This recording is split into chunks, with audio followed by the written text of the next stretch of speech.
Now, I want to talk in this video about what to do if you are in a domestic violence situations, especially physical violence. When it is physically perpetrated towards a person, the safety of that person is at stake. There are things that you need to do. Number one, it is important for you to first of all understand that violence towards you, which is what we call physical assault, is a crime. There are laws against it, and those laws that we have here in this land and in any other land that we have laws, they are supposed to protect the vulnerable within the community.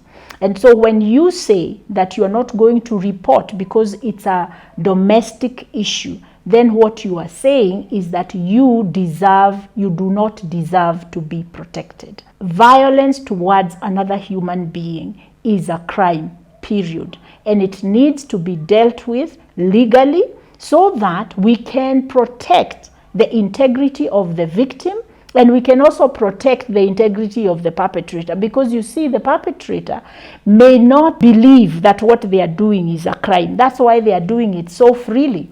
And because there is no consequence for them, then they will repeat it again. If you have been hurt in a domestic violence situation, you need to report. This stigma that we have created, that a man cannot go and report that his wife hit him with a panga or threatened to kill him or even burnt him with something, because we think that when we go there, people will laugh at us, or women who think that if I go and report, I will not be a submissive, loving wife. All these narratives that we have created around us, we need to rethink. That is not helping the situation. It just makes it worse. So before you go and report it to your parents, please go and report it to the authorities so that you can get an OB number, which means that now the authorities will have to do something about it. When it gets to the safety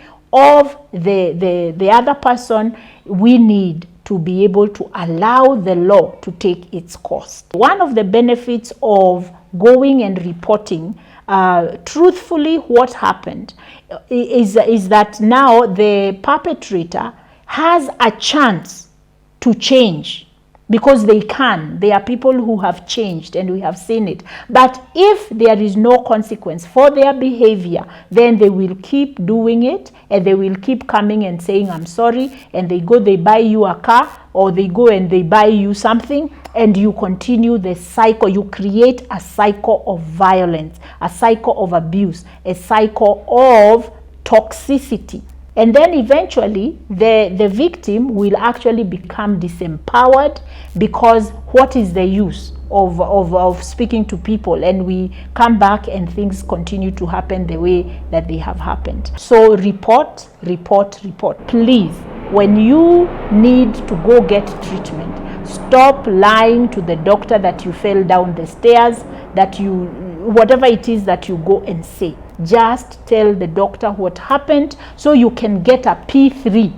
The reason why this is important is so that if you're trying to save your marriage, save it in the right way by holding your spouse accountable for their actions. The problem we have these days is that people leave these toxic and violent spaces. They leave, they go, and they have 3 months, 2 weeks, or 3 weeks being separate from each other. The angers come down, the physical pain is gone, and then now we come back again. And 3 months later, there is another cycle of violence. There needs to be clear steps that you take to try and make sure that the cycle does not keep happening. Now, I have a couple of numbers that you can call if you are in a domestic violence situation and you need help. and you don't know where to go, there is a government number which is a toll-free number. You don't have to pay for it. It's 1195, and 1195 is the gender-based violence rescue number, and you call them, they will be able to help you. Then Red Cross has also a number that you can call when you are in a situation where you need psychosocial help or medical help because of domestic violence or because of any other kind of violence, and that is 1199.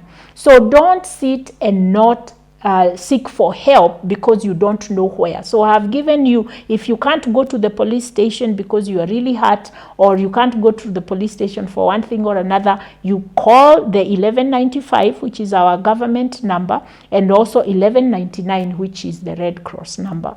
When you are fighting with your spouse and it is physical, most of the times your children are watching it. Then we create an environment for our children that is not safe, an environment for them to develop psychological stresses and psychological fears because they do not know what to expect. Many of us, we grew up in homes like that, where the moment dad comes home, you know that there will be fireworks, you have no peace, you can't sleep, you are wetting the bed, you are having trouble at school, and eventually these children that come from such homes, they end up becoming people who cannot be able to deal with life. So they either become very angry and they are constantly fighting, or they become very passive and they can't trust anything or anyone in the world. We need to end these cycles of violence. There are ways that you can do it. I want to encourage the perpetrators. Most perpetrators I know are good people, and their spouses also tell me the same thing. So have your own time to heal and find the reason for the fear, the reason for the anger and the bitterness that you hold inside. Heal it so that now you can give your current relationship a fair chance to be the kind of relationship that you desire. So until I see you next time, feel free to reach out to me. The number you can reach me is on the screen, and also you can follow my website on it's also on the screen. I would be glad to help you in the situation that you are in.